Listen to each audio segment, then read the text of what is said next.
Bismillahirrahmanirrahim. Assalamualaikum warahmatullahi wabarakatuh. Halo semuanya. Kembali lagi bersama saya Nurul Hadi Pauji di channel Ngapakpedia. Oke teman-teman, sebelum menutup tahun ajaran baru, sebelum menutup. Sebelum menutup tahun ajaran tahun 2021 ya, bahwa di web Dapodikdasmen itu ada berita terbaru nih teman-teman. Ya, mungkin ada yang belum tahu. Sudah lama juga mungkin tidak mengakses web Dapodikdasmen ya. Oke. Di sini ada surat edaran pemantauan pembelajaran tatap muka ya. Teman-teman silakan baca lah ya. Eh, nah, teman-teman yang harus kalian lakukan adalah yang pertama silakan teman-teman klik ini. Kita disuruh untuk mengisi survei kesiapan belajar ya. Kita buka ya ini ya. Nah, maka akan tampil seperti ini teman-teman. Nah, yang teman-teman perlu lakukan yang pertama adalah ini dulu. Kita klik di sini ya, PBM dan kesiapan belajar. Jadi kita disuruh untuk mengisi ini. Kita klik saja PBM-nya. Nah, nanti silakan ini saya log out dulu ya biar jelas ya teman-teman ya. Nah, nanti akan tampilan login seperti ini teman-teman. Nah, teman-teman silakan login menggunakan akun yang biasa kalian gunakan untuk login verbal ya. Login verbal PD, verbal SP, verbal PTK, pokoknya pakai akun itu ya. Kemudian teman-teman silakan isi pertanyaan ini. Yang pertama ada dua pertanyaan, proses pembelajarannya apakah masih dari rumah atau persiapan PTM atau PTM terbatas. Kalau saya sih PTM terbatas ya, karena hanya beberapa hari saja dan itu pun shift ya, atau hanya berapa persen dari kemampuan daya tampung kelas begitu teman-teman. Kemudian kurikulum yang digunakan itu apa begitu ya. Nah, yang kalian isi ini adalah untuk yang nanti yang sekarang sedang dilaksanakan seperti itu teman-teman, atau nanti mau dilaksanakan pas tahun ajaran baru. Itu teman-teman mau memakai yang mana ya? Apakah terbatas atau memang sudah berani tatap muka full atau masih dari rumah begitu ya? Atau yang sekarang lagi dilakukan. Boleh seperti itu ya. Kemudian kurikulum yang digunakan itu yang mana? Apakah masih nasional atau darurat atau menyederhanakan kurikulum mandiri? Kebetulan sekolah kami menyederhanakan kurikulum yang ada sesimpel mungkin agar menyampaikan yang penting-penting saja begitu ya. Jadi kita memakai penyederhanaan kurikulum mandiri begitu. Kemudian kita klik selanjutnya. Nah, di sini ada beberapa pertanyaan dan harus ada file pendukungnya ya.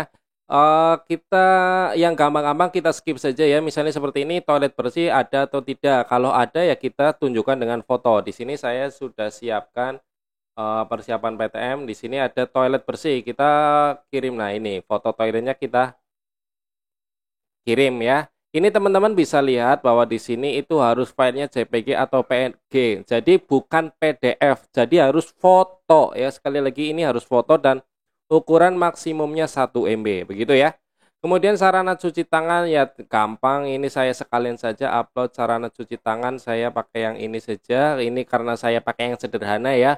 Kalau yang bagus-bagus lebih bagus lagi. Kebetulan ini sampel foto sekali lagi. Ini sampel fotonya saya cari di Google ya teman-teman ya. Karena saya belum sempat ke sekolah. Ini kan saya harus ngambil foto di sekolah. Jadi ini sebagai tutorial saja. Nanti bisa diganti begitu. Nah, misalnya kemudian disinfektan juga tersedia. Saya upload disinfektannya. Kemudian, nah di sini mampu mengakses fasilitas pelayanan kesehatan seperti puskesmas. Nah, ini tersedia jelas ya. Kalau memang gampang ya dipilih tersedia, kalau tidak tersedia ya pilih saja tidak tersedia atau aksesnya sulit. Misalnya di sini diberi keterangan akses sangat sulit. Misalnya yang daerah pedalaman atau daerah yang sulit mungkin bisa ya mengalami seperti itu. Jadi memilih tidak tersedia dan akses sangat sulit begitu ya. Kalau saya kan gampang ya. Lalu saya upload foto, jadi saya boleh upload foto puskesmasnya atau foto surat MOU dengan puskesmasnya juga bisa teman-teman ya. Seperti itu. Kemudian kesiapan menerapkan area wajib masker yang tembus pandang bagi peserta disabilitas rungu. Ini saya tidak tersedia karena satuan pendidikan tidak memiliki peserta didik yang disabilitas rungu. Jadi saya tidak menyediakan ini. Begitu ya teman-teman ya. Mohon maaf. Lalu termorgan kita jelas tersedia karena memang punya. Saya upload dulu. Astagfirullah. Nah, ini kemarin saya belum menyediakan, jadi saya pilih segera dipersiapkan. Sekarang sudah ada dan sudah ada fotonya. Nah, kemudian data warga satuan pendidikan yang memiliki kondisi medis komorbid. Nah, ini astagfirullah, maaf. Terus minum dulu bentar ya, teman-teman ya. Nah, ini walaupun memang tidak ada yang terkena komorbid ya, itu kita harus tetap menyediakan. Nah, di sini filenya sudah saya buatkan nih teman-teman untuk poin 3.1 sampai 3.4 itu teman-teman silakan download file saya kalau mau pakai ya. Ini file saya seperti ini. Saya perbesar dulu. Nah, ini contoh data warga satuan pendidikan yang memiliki kondisi medis komorbid yang tidak terkontrol. Nah, ini misalnya komponennya adalah guru dan karyawan. Jumlah seluruhnya 16, yang komorbid itu berapa? Kalau saya 0 ya, karena kebetulan tidak ada yang memiliki komorbid. Komorbid itu apa sih? Mungkin ada yang bertanya ya.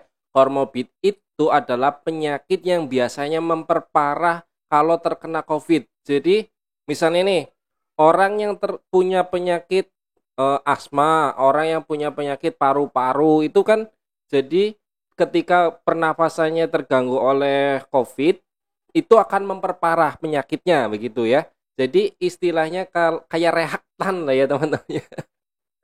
Jadi kalau kena COVID itu jadi makin parah begitu. Itu komorbid. Itu katanya seperti itu ya. Koreksi saya jika saya salah ya. Kemudian untuk yang data poin kedua, data warga satuan pendidikan tidak memiliki akses transportasi yang memungkinkan menerapkan jaga jarak ya. Kebetulan untuk guru, karyawan, dan siswa kami itu masih menggunakan transportasi jalan kaki dan kendaraan pribadi, sepeda motor, mobil, atau lainnya ya. Tapi kalau ada yang menggunakan misalnya perahu ya, itu berarti termasuk tindakannya mungkin tidak bisa menerapkan jaga jarak ya, itu perahu atau yang daerah-daerah Kalimantan atau daerah manapun ya. Jadi silakan ditulis saja transportasi tanpa jaga jaraknya itu berapa orang, lalu keterangannya menggunakan kendaraan apa. Itu yang kami pakai seperti ini teman-teman. Karena setahu saya tidak ada bentuk resminya ya, jadi saya pakai yang seperti ini. Ini buatan sekolah kami. Nanti kita cetak, ditandatangani kepala sekolah, lalu ditempel eh, di sekolah kalian lah ya, pokoknya di papan informasi sekolah kalian, kemudian difoto. Nah, semua dokumennya sudah saya siapkan ini termasuk yang memiliki riwayat perjalanan dari zona kuning ya. Ini karena tidak ada yang memiliki riwayat perjalanan tersebut, keterangannya seperti itu.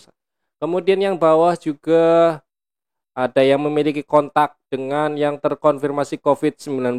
Kebetulan sekolah kami tidak ada, alhamdulillah ya. Kalaupun ada, ya ini harus menyelesaikan isolasi mandiri dulu, berarti di sini tetap 0, bisa 0 begitu ya. Tapi kalau ada yang belum isolasi selama 14 hari ya kalian harus ditulis datanya di sini. Begitu ya. Nanti kalian cetak saja, diisi tanggalnya, lalu ditandatangani kepala sekolah, lalu difoto dan diupload di sini ya. Jadi ini tersedia. Data warga satuan pendidikan tidak memiliki akses transportasi memungkinkan penerapan jaga jarak. Ini saya tersedia, semuanya saya ganti tersedia. Ini keterangannya saya hapus saja. Oke, tindak lanjutnya saya hapus ya. Oke, ini saya pilih tersedia. Lalu upload filenya bisa nantilah. Yang penting saya pilih tersedia dulu. Ini karena saya belum cetak dan belum minta tanda tangan kepala sekolah. Lalu kita klik simpan teman-teman. Ya, seperti ini ya. Data berhasil disimpan. Ini data sekolah kami. Ini ada upload verifikasinya ya. Ini WC-nya, ini cuci tangannya, ini disinfektannya, ini puskesmas di kecamatan kami ya. Kebetulan memang tidak terlalu jauh dan bisa diakses. Kemudian termogannya ada dan lain. Ini karena tadi yang ini belum saya upload foto jadi tidak ada fotonya ya. Nah, itu saja teman-teman ya untuk cara mengisi daftar periksa kesiapan belajarnya. Kemudian kembali ke tabulasi sebelumnya yang ini ya. Yang ini. Jadi setelah mengisi ini teman-teman juga jangan lupa untuk mengisi yang di aplikasi Android-nya ya. Yang aplikasi Android itu yang survei PTM yang kemarin sudah saya infokan ke kalian di YouTube saya. Ini survei PTM ya, kita lihat. Nah, ini aplikasi survei PTM ya. Ini kemarin saya sudah mengupload ya 4 minggu yang lalu, berarti hampir 1 bulan ya. Sudah saya upload, tinggal teman-teman lihat. Nanti linknya juga saya letakkan di deskripsi. Kemudian kalau mau melihat data kalian itu bisa di sini di menu verbal. Nah, kesiapan belajar kalian bisa lihat di sini Jawa Tengah, lalu kalian cari kabupaten kalian, lalu kalian cari kecamatan kalian. Kemudian kalian bisa filter di sini untuk cari yang SMK. Nah, ini kebetulan sekolah saya SMK ya, jadi saya cari SMK. Nah, ini karena belum di verbal, ini tadi teman-teman bisa lihat ya, yang tidak tersedia cuma poin 2.2 yaitu yang disabilitas rungu. Jadi saya tidak tersedia, atau saya rubah saja coba ya. Saya rubah iseng ya, ini kita iseng rubah tersedia, kita simpan. Nah, ini semuanya berarti sudah tersedia. Kita coba kembali ke sini, kita refresh, continue. Nah, ini jadi tersedia semua teman-teman. Jadi tersedia semua, akhirnya saya siap mengikuti PTM. Woi, mantap. Jadi syarat untuk ini berubah jadi siap adalah ini harus tersedia semuanya teman-teman ya. Jadi harus tersedia semuanya.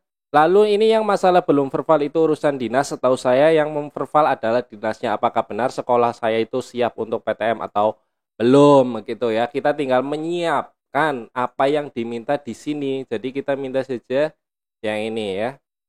Data-data yang ini kita siapkan begitu teman-teman. Oke. Ini berarti sekolah saya sudah siap PTM gitu ya. Kemudian proses pembelajaran sama saja. Kita lihat ya. Kabupaten Banyumas, Kecamatan Gumelar. Nah, ini belajar dari rumah ini karena belum terupdate mungkin ya. Jadi penyederhanaan kurikulum mandiri betul. Ini memang saya memakai seperti itu. Jadi itu ya teman-teman informasi yang dapat saya sampaikan. Kemudian untuk yang mau download file ini silakan cek link di deskripsi video. Saya share, kalau yang mau pakai ya silakan, tidak mau pakai ya silakan, mau buat sendiri juga silakan, terserah kalian ya. Karena kemarin banyak yang minta, Pak punya file ini, enggak punya file itu, enggak ya. Saya siapkan seperti itu saja. Jadi demikian masalah informasi terbaru dari Web Dapur Dikdasmen. Semoga video ini membantu teman-teman semuanya dan segera dikerjakan, jangan nanti-nanti ya. Itu lebih baik. Begitu teman-teman, kurang lebihnya mohon maaf. Saya akhiri, salam satu nusa, salam satu bangsa, salam satu bahasa, salam satu data, salam terakhir, salam Ngapakpedia. Wassalamualaikum warahmatullahi wabarakatuh. Terima kasih.